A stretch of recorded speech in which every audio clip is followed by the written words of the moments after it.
Welcome to another episode of Cult Pop. I'm your host, Jim Hall.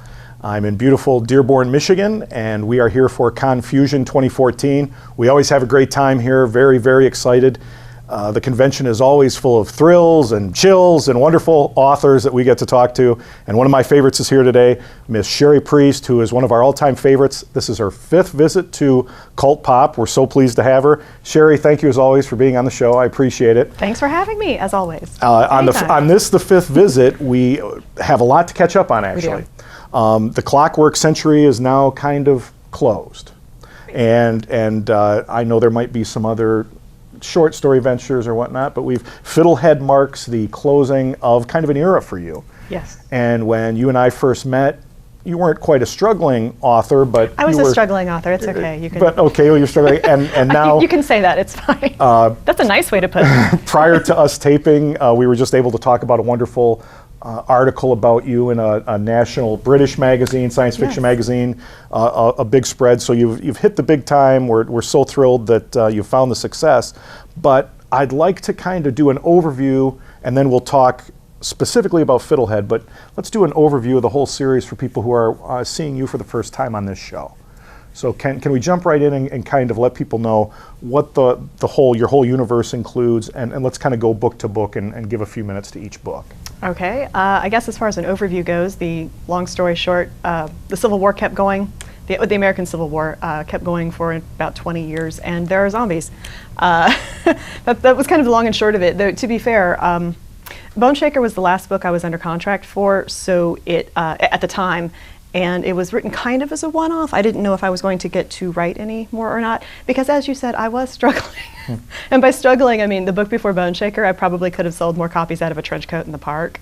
And I really did not think I was going to get to do any more. So it's set in Seattle, and it's very self-contained. There's a wall. An industrial accident has functionally destroyed Seattle, filling it with a poisonous gas that turns people into zombies. But you can also distill the gas into a very dangerous drug, and so there is kind of an economy coming and going from the city, and people have learned how to live there with gas masks and tunnels and all kinds of things.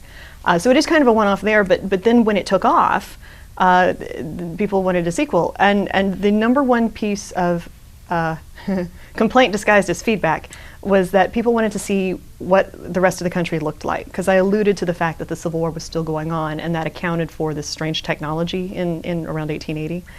And that was, I thought, well, all right, well, let's see what the rest of the country looks like. The only problem is I hadn't really thought about it much, because, I mean, Pacific Northwest, not a lot of Civil War action. You don't really have to explain any of that.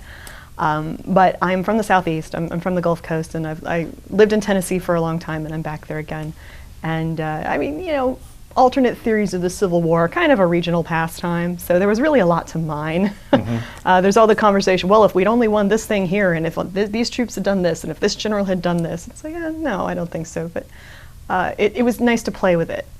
And it really, at the risk of being unpopular to other Southerners, I always felt that the South lost the war when they declared it. It was just kind of a bad idea all around. But I needed to give them the tools to at least hang in there for another 15 years on top of what they did. So every now and again, people will accuse me of being a Confederate apologist. And it's like, no, it's not that. I needed them to have at least enough strength to hang on. I mean, because really they were wiped out within a couple of years for all practical points and purposes. So I had to give them more advantages than they had originally. Well, I've always meant to ask you in regards to this once I really got into it, started reading. Was there a passion for you in the history? You seem to be a history buff when I talk to you outside of it. Yeah. You seem to have a lot of great facts in your head that you share and different things, but was this an area of either expertise or personal love that you... kind of just osmosis from living in the Deep South for so long. A McDonald's I used to go to had like a Civil War memorial in the parking lot, for God's sake. And the truth... Real things that have happened in real history are so much weirder than anything I could make up. And in fact, Dreadnought, which is the sequel that we came up with, starts in Richmond, Virginia, and works its way west to the Pacific Northwest. And that hospital at the beginning, that was a real hospital. Sally Louisa Tompkins was a real woman. Obviously, Clara Barton, who founded the Red Cross, also a real person. And I started from that because the story of the hospital was so strange. In a nutshell, Sally Louisa Tompkins was what you would now think of as OCD. She wanted everything very, very clean, and she boiled all the laundry, and they used hydrogen peroxide on everything. They didn't really understand germ theory, but peroxide made everything bright and white and killed germs. And even when it was a busy field hospital toward the end of the world, they had a 93% survival rate, which was unheard of anywhere. And it was studied around the world, this wonderful success this woman had. And I thought that was an interesting launching off point. And the list that Clara Barton shows up with, that was also a real thing. That was also true. Oh, I remember. And so we started from that. And it's sort of a travelogue, but also, you know, a train journey. And there's a steampunk Texas Ranger, and there's the James gang makes a cameo appearance, and it's just, you know, well, this is what the rest of the country looks like. This is how the war stayed in play, and this is what happened because of it.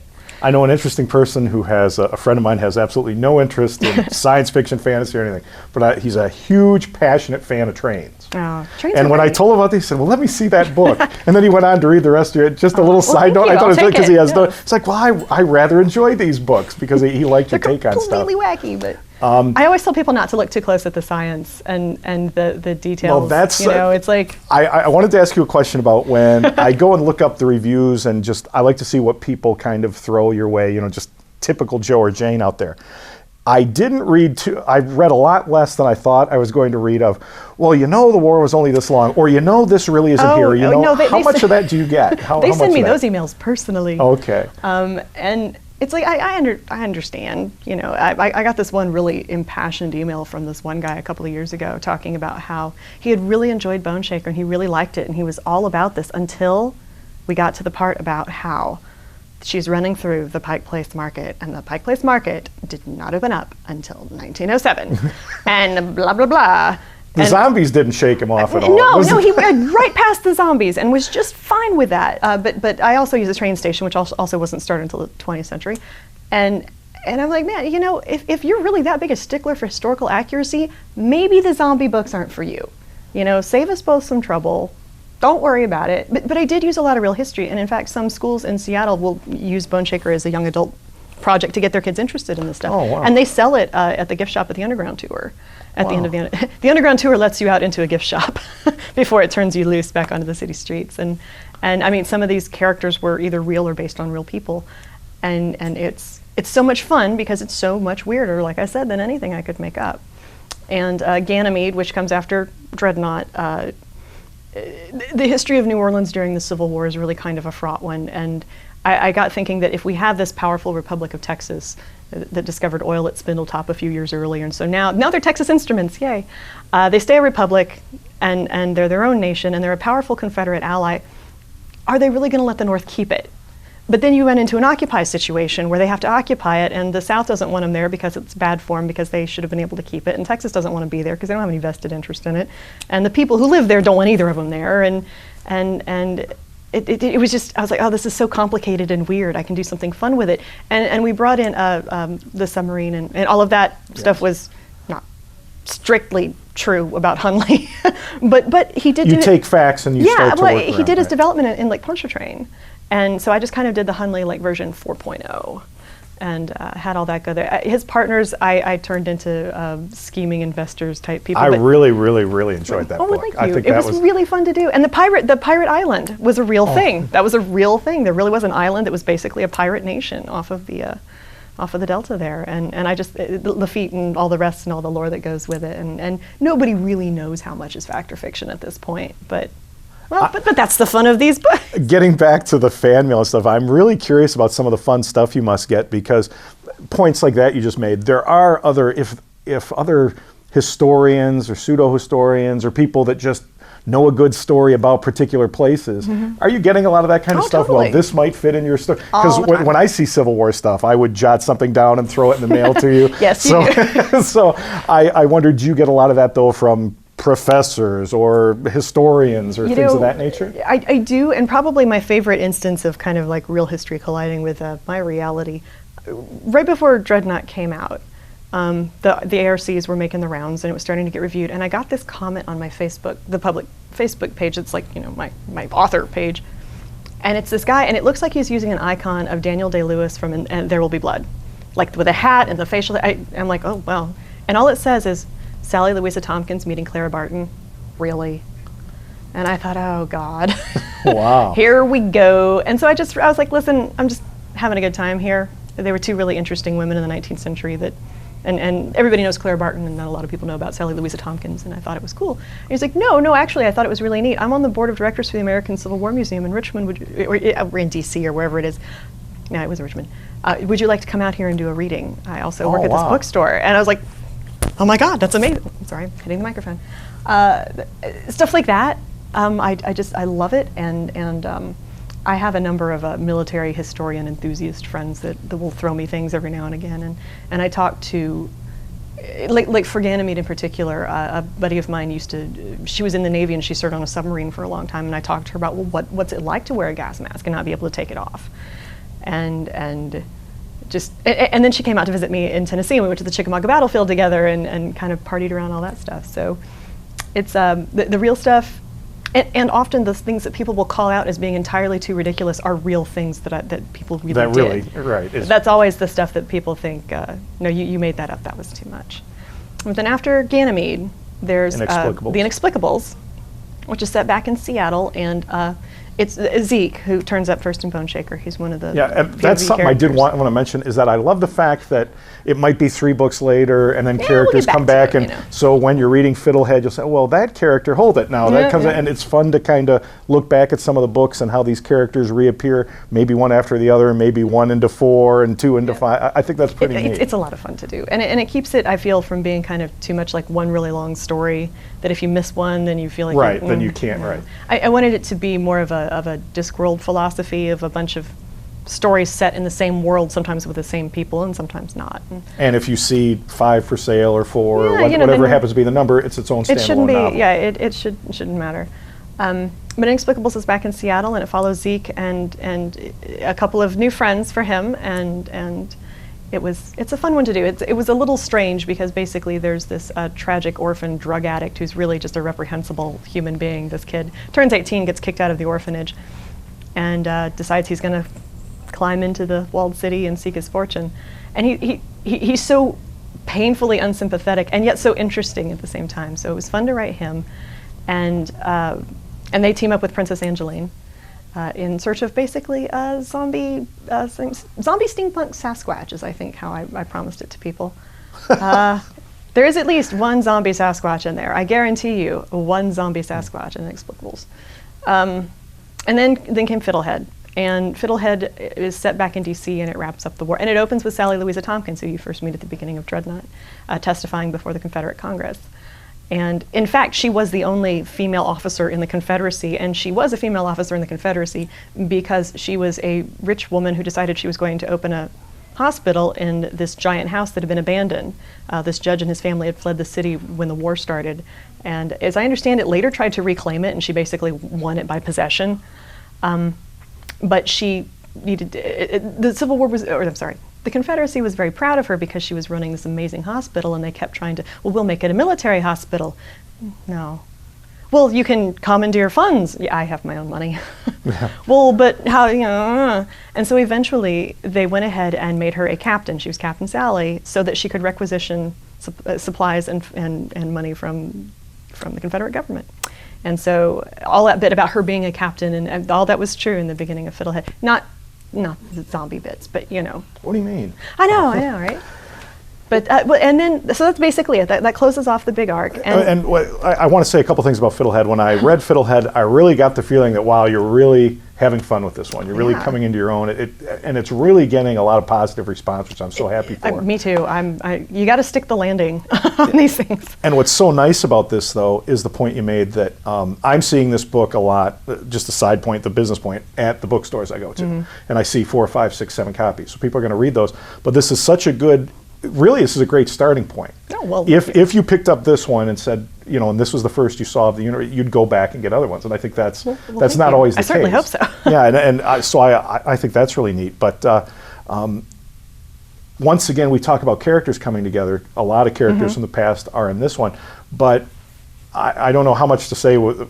You did say in previous interviews that there was an ending in your mind. Yeah. And in this book, there is kind of it ends where I meant for it to end. And basically there are 3 protagonists in Fiddlehead, and one is Maria Isabella Boyd, who was a real person. She was a Confederate spy who got her start young. There's some debate over how old she actually was when the war began, but Yankees came through the house. One of them indecently assaulted her mother, and she shot him to death. And they didn't know what to do with her because they didn't really have prisons for teenage girls back then. So they slapped her on the wrist and said, "Don't do that again." And what she took away from that is, they can't touch me. So she started spying. She worked for Stonewall Jackson. She eventually became too famous to spy. And by the end of the war, she had been left at the altar in several POW camps, engaged, and then a couple different people, then married, then widowed, and had been in Europe for a while and came back. And like by the time the war ended, she was probably 19. I mean, it was just insane, the life this woman had. That's one fun lady. And I thought, well, but what does she look like at 45? You know, especially her family fortune was lost, and the war was over, and she was too famous to spy. And she married a Union Navy boy, which cast some doubts on her loyalties. And I thought, I came across some vignettes someplace that mentioned that Alan Pinkerton of the Pinkerton National Detective Agency got his start as a spy for the Union. And I thought, well, wouldn't that be fun, the two old spies working together out of Chicago. So she's a real person. She's one of the protagonists, and one of them is a guy named Gideon Bardsley, who was a former slave who bought his freedom out of the, and came through the University of Tennessee, basically through an engineering program at Fort Chattanooga. And he's a brilliant inventor who's created this amazing device called the Fiddlehead, and it's basically a proto-computer. It's kind of a difference engine. And he's fed in all these calculations about who's going to win the war and how, and what the machine tells him is basically that he's asking the wrong questions, that neither side is going to win. If the war doesn't come to a close very, very quickly, both sides are lost because the zombie menace is basically going to overtake them. But there are lots of people who make lots of money on war who don't want to hear that, and so he comes under fire. And his patron is Abraham Lincoln, who survived Ford's Theater. He's in a wheelchair, but he is alive, and he's still part of politics. And so he goes to him for help, and Lincoln hires in Maria Boyd to look after him, which is full of conflict of interest. But it's Gideon and Maria and Ulysses S. Grant, who in real life in this year was being compelled to run for a third term for presidency that he didn't really want. And the more I learned about him, the more more compelling he was. And the arc ends with him. It ends with him and his wife. And somebody the other day told me that they thought that I was kind to them, that I gave them a happier ending than they really had. And I'm like, aw. I mean, except for the zombie apocalypse, but aw, thank you. Now, I liked him too much to, you had a couple of real nice thank yous in the book, and some mentions about how you got there and stuff. And I don't mean to say that you can obviously go back and revisit, but is it going to be? It's going to be a few years before you revisit in any form or fashion. Kinda. I did a one-off project with Subterranean Press called Clementine that was originally proposed as the sequel to Bone Shaker, Sure, but because sales were before Bone Shaker came out, because these things run a year and change outside. Tor quite rightly said, we're just going to see how this one does before we commit to a sequel. And that was not the wrong thing to do. I told you I was a terrible bet at that point. And Bill over at Subterranean said, oh, pick me. So did it with his company, and I'm very it's a great I'm delighted story. with it. I'm so glad that I got to tell that story. And I'm doing one more with him. It'll be out probably late this year, early next. It's another novella. It's another shorter one called Jacaranda.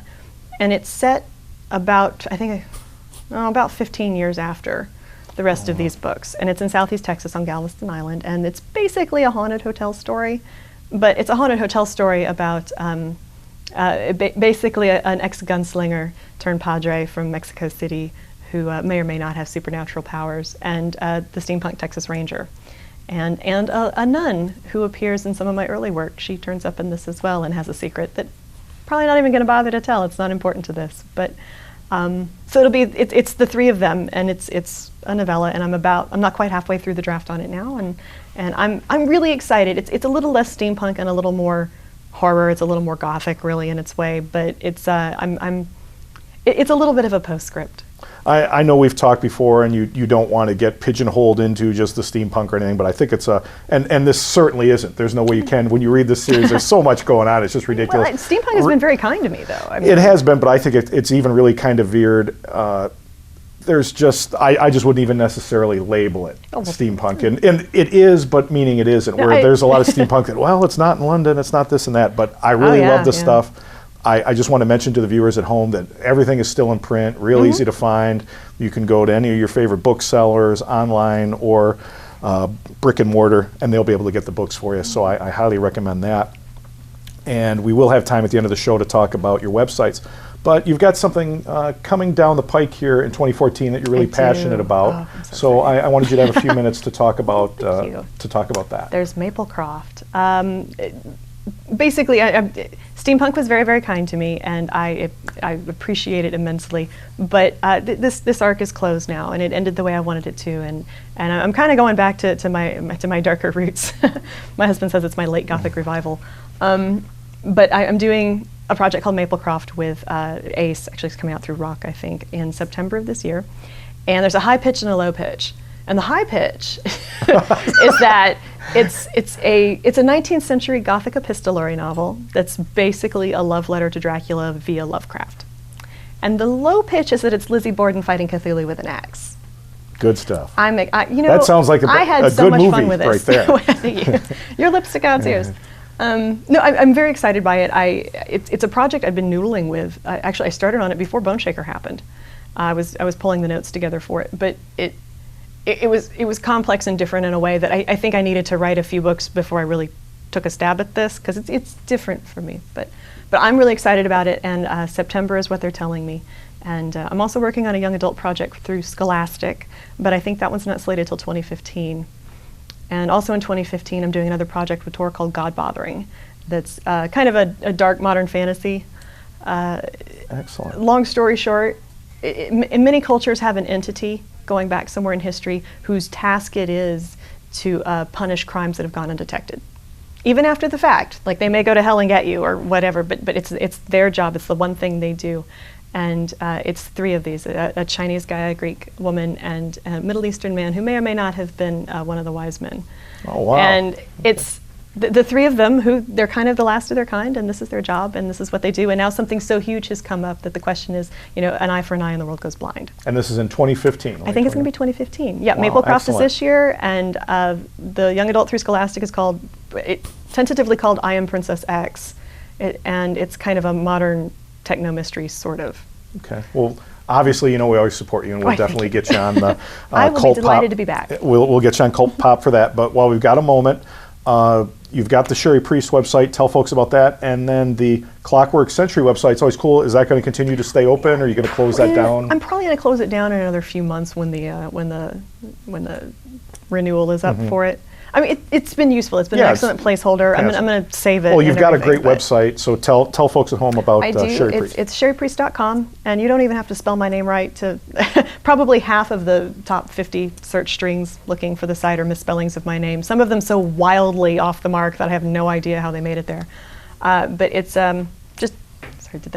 It's just sherrypriest.com, and it's kind of a blog, but I'm a bad blogger lately. I have 3 books to write this year, 2 more to send through production, and about half a dozen out-of-state travel trips. So I blog intermittently, but all the books and all the reviews and really a lot of frequently asked questions, it's all available on the site. And for your fans across the country who watch Cult Pop on the web, you do travel quite a bit, and you do see a lot of these conventions. I'm trying to dial that back a little bit. When I was in Seattle, it was both easier and more difficult because I could get a direct flight anywhere, but it was 4 or 5 hours any place. And now I'm in Chattanooga again, and I cannot get a direct flight hardly anywhere except for here in Orlando and Atlanta.